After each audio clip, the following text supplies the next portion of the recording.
Hello everyone, welcome to my YouTube channel Eju Adda. This is Anand Kumar, my dear student. Today we are going to study January night. Today we are going to read January night. It has been written by Premchand. बच्चों प्रेमचंद को आप भली भांति जानते होंगे. आपने 8वीं कक्षा में भी प्रेमचंद की कहानी ईदगाह पढ़े होंगे जिसके लेखक थे प्रेमचंद. आइए प्रेमचंद के बारे में कुछ संक्षिप्त विवरण जानते हैं. जनवरी नाइट के मुख्य 4 भाग हैं. हम कोशिश करेंगे कि पहले भाग को इस वीडियो में ख़त्म करें और अगले 3 भाग को अगले 3 वीडियो में देखेंगे. जनवरी नाइट, जनवरी मास का नाम है और नाइट मतलब रात्रि. पूस की रात्रि, जनवरी नाइट मतलब पूस की रात्रि. इसके लेखक कौन है? प्रेमचंद. आइए देखते हैं इनको. धनपत राय was born in 1880 and died in 1936.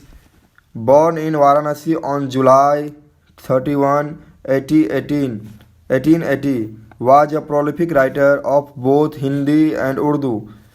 Dhanpat राय जो कि प्रेमचंद है, प्रेमचंद का असली नाम था धनपत राय. इनका जन्म हुआ था 1880 में और इनकी मृत्यु 1936 में हुआ था. ये वाराणसी में जन्मे थे. वाराणसी में इनका जन्म हुआ था जुलाई 31 जुलाई 1880 को. Was a prolific writer. बच्चों प्रोलिफिक राइटर का मतलब होता है जिन्होंने बहुत सी रचनाएं की हो हिंदी में और उर्दू में. Was a prolific writer both Hindi and Urdu. Hindi और उर्दू के प्रोलिफिक राइटर मतलब इसमें बहुत सारी रचनाएं किए थे इन्होंने. He changed his pen name too. He changed his pen name. बच्चों पेन नेम का मतलब होता है जो किताबों में जो लेखक का नाम दर्शाया गया होता है ना, वो होता है उनका पेन नेम. क्या होता है? Pen name. He changed his pen name to Premchand. इसने अपना प्रेमचंद नाम कब रखा ये देखिए आगे बताया गया है. इसका नाम था क्या असली? धनपत राय. इसको प्रेमचंद कब लिखे तब देखिए. After his book Soze Watan was banned by the then British government. After his book, इनका जो बुक था Soze Watan was banned by the then British government. तभी के जो ब्रिटिश शासक थे, ब्रिटिश सरकार थे, उसके द्वारा सोजे वतन इनके पुस्तक पर बैन लगा दिया गया था. तब इन्होंने अपना नाम धनपत राय से बदलकर प्रेमचंद कर लिया था. क्या कर लिया था? प्रेमचंद कर लिया था.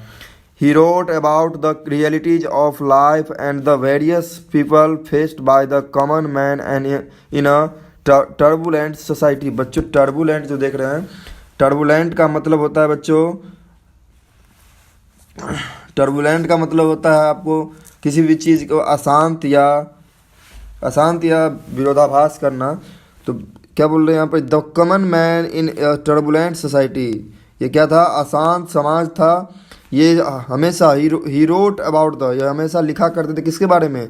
रियलिटी ऑफ लाइफ मतलब ज़िंदगी की सच्चाई के बारे में. एंड द वेरियस प्रॉब्लम और बहुतेरी समस्याएं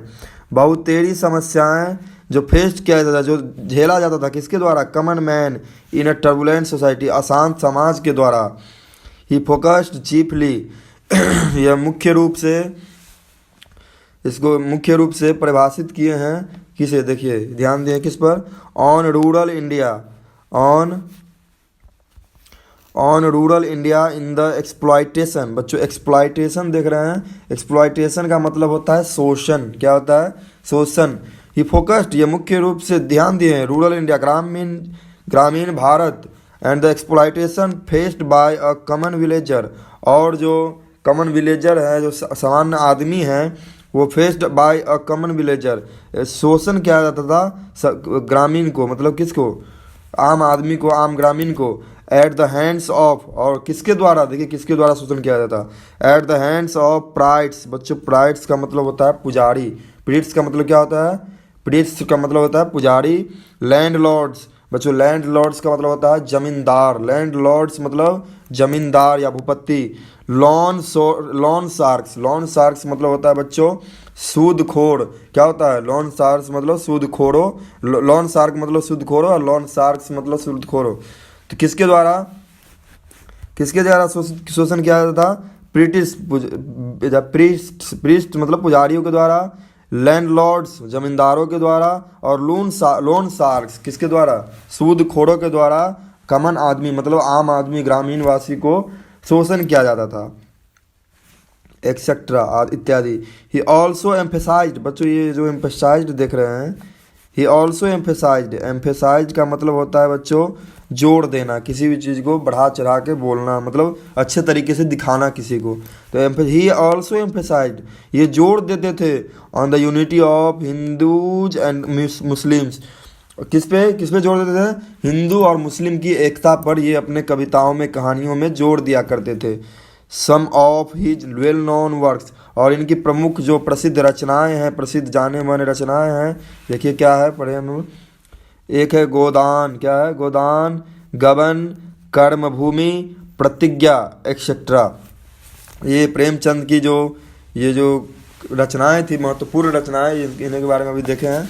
आप लोगों को अगर टाइम मिले तो देखिएगा ज़रूर, ये सब ग्राम में दिया हुआ स्टोरी है। ये देखिए, आंसर दिस क्वेश्चन ऑरली, इस क्वेश्चन को अपने मन में सोचिए कि क्या क्वेश्चन दिया हुआ है। Have you ever heard a story which deals with the life of animal birds, who told you those stories and what lesson did you learn from them? Have you ever heard stories, क्या आपने कभी ऐसी कहानी सुनी है?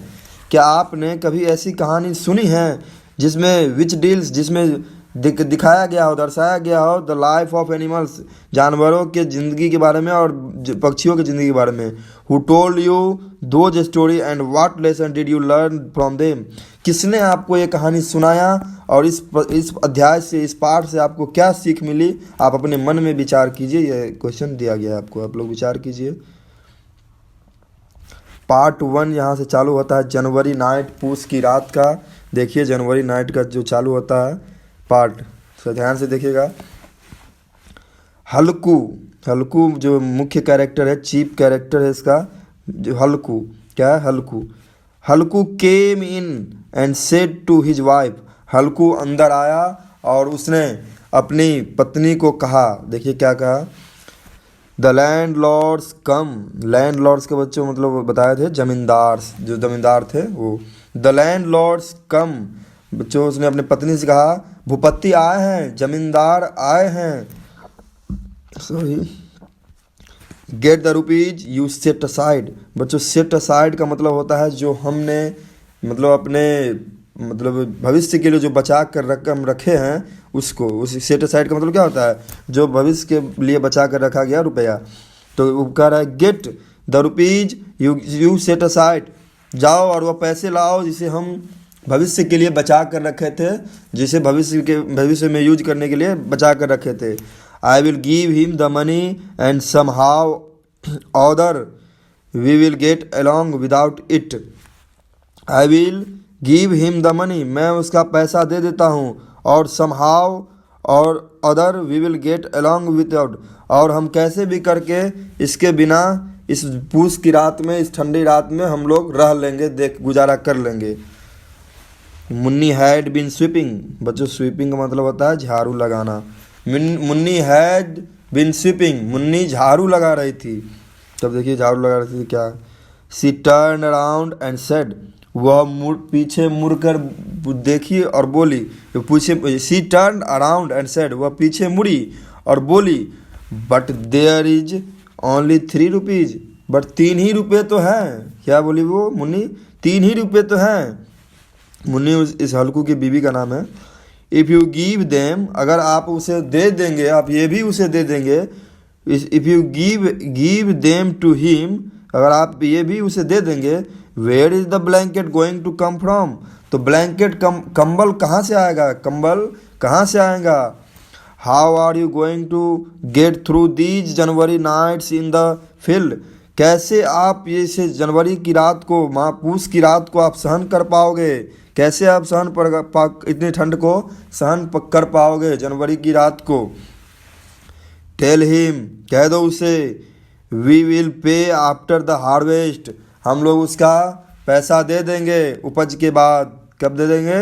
उपज के बाद। मुन्नी ने कहा कि टेल हिम, कह दो उसे, we will pay him after the harvest. Harvest का मतलब होता है बच्चों उपज, उपज। तो मुनि ने क्या कहा, टेल हिम, कह दो उसे, we will pay him after the harvest, मैं उसे उसका पैसा उपज के बाद दे दूंगी। नॉट राइट नाउ, अभी नहीं। For a moment Halku stood hesitating.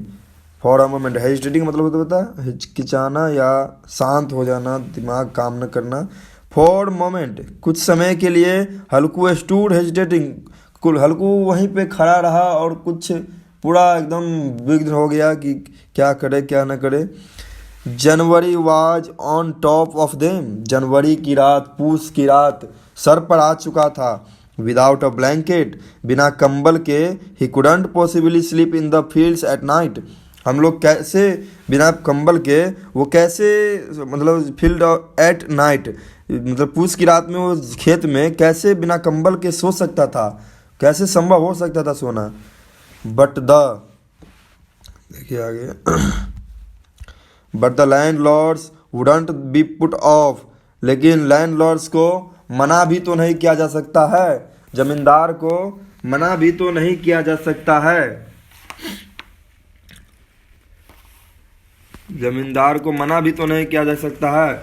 उसे अगर मना करेंगे तो he had threatened and insult, he had threatened and insult him, उसे मना करेंगे तो वो हमें डांटेंगे भी और धमकाएंगे भी और गालियां भी बकेंगे।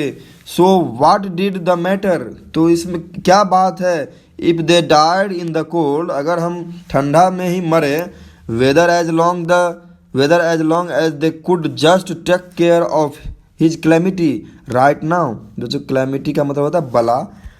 वो कह रहे हैं कि उसे अगर पैसा, उसे तो मना भी तो नहीं किया जा सकता है, उसे पैसा अगर नहीं देंगे तो वो हमें गाली देगा, धमकाएगा, बात कहेगा। So what did the matter, तो क्या दिक्कत है, क्या बात है। If the deed in the cold weather, if the died in the cold weather, अगर हम ठंडी से ही मर जाएंगे तो इसमें क्या दिक्कत है। As long as the could just take care of his calamity right now, पहले हम ठंडी से मरेंगे तो बाद में बला देखेंगे, लेकिन पहले इस बला के तो, सबसे पहले इस बला को तो अभी के लिए टालो जो विपत्ति आए हैं। As he thought this he moved his heavy body, he gave the light to his name, उसने जो उसके बोझ से जो उसका शरीर भारी हो गया था, उसको थोड़ा क्या कर रहा था, he as he thought this he moved his heavy body, उसका शरीर जो भारी हो गया था इस बात को कह करके। And came close to his wife, और वो अपनी पत्नी के पास जाता है। ट्राइंग टू कॉक्स, बच्चों कॉक्स जो देख रहे हैं ना, कॉक्स का मतलब होता है बहलाना या फुसलाना, और वो अपने पत्नी के पास जाता है और ट्राइंग टू कॉक्स, पत्नी को बहलाने की फुसलाने की कोशिश करता है। हर ही सैड, तब उसने कहा, कम ऑन, तब को क्या कहा, उससे कहा, वो कौन, हल्कू ने अपनी पत्नी मुन्नी से कहा, come on give it to me, अरे यार दे दो पैसे, हम कोई देख लेंगे, पहले इस बला को तो टालो। I will figure out some other plan, हम कोई दूसरी नई योजना बना लेंगे, पहले इस बला को तो टालो, कम ऑन, दे दो पैसे, पहले इस बला को टालो। I will figure out some other plan, हम कोई दूसरी नई योजना बना लेंगे कंबल खरीदने के लिए, पहले इस बला को टालो, पहले ख़त्म करो।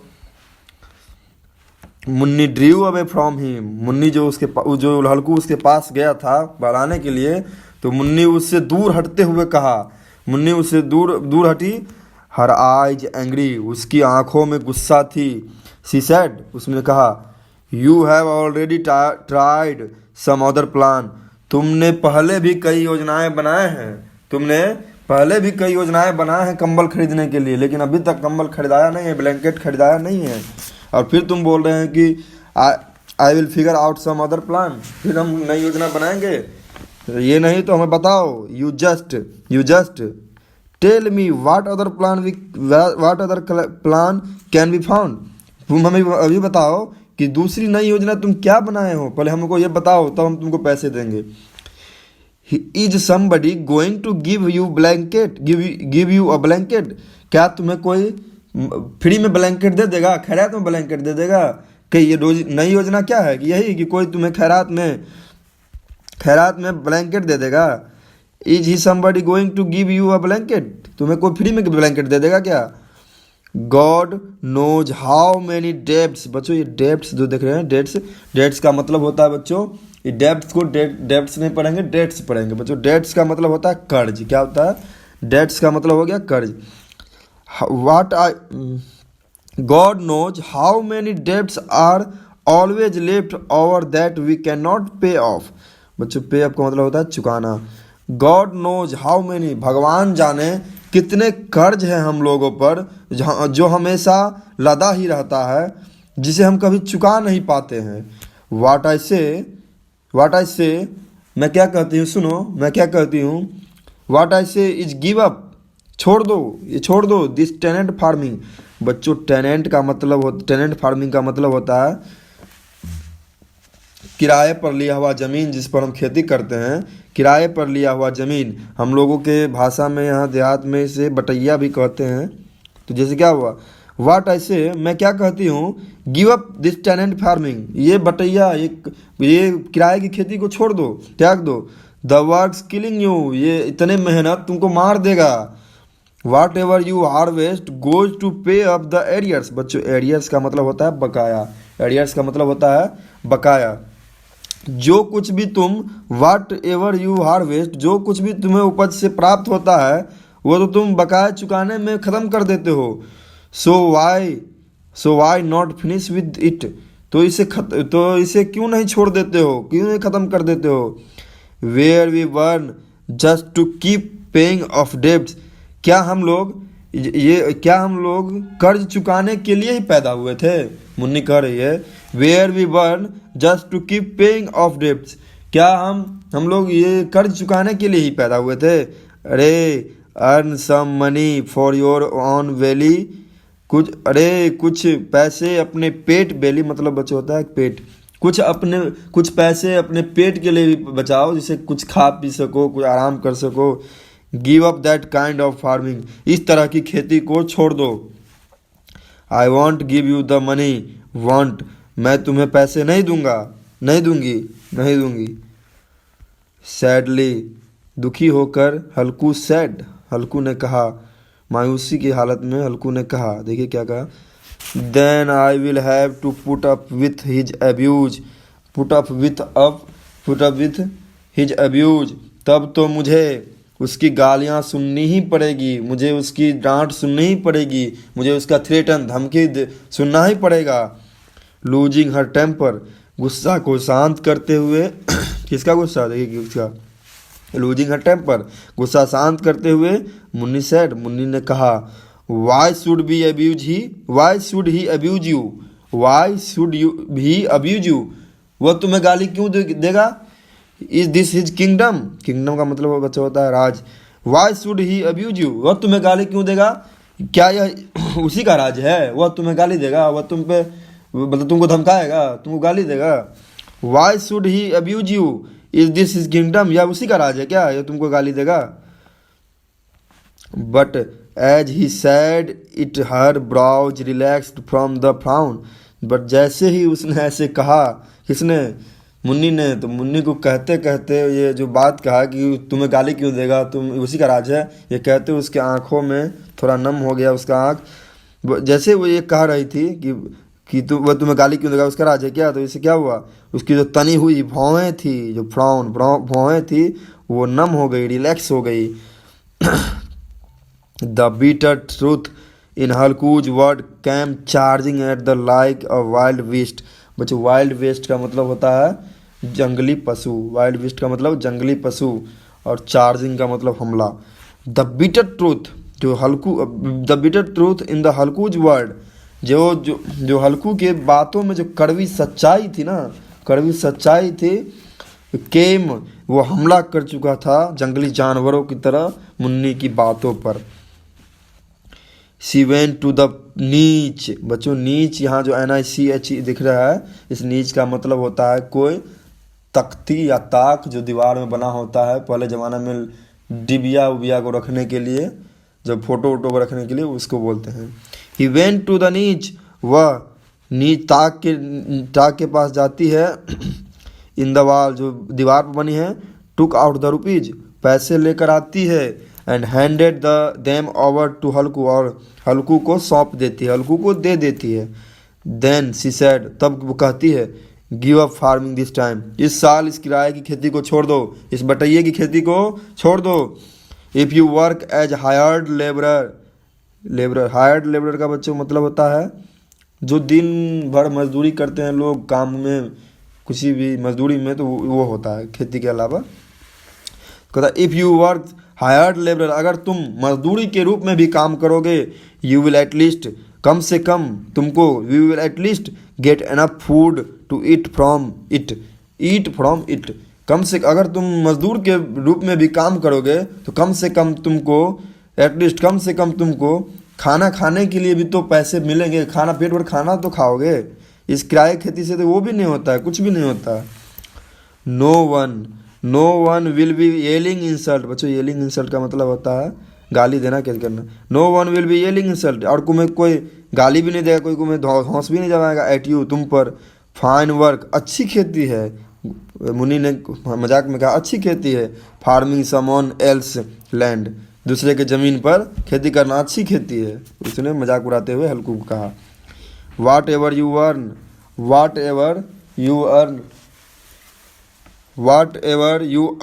जो कुछ भी तुम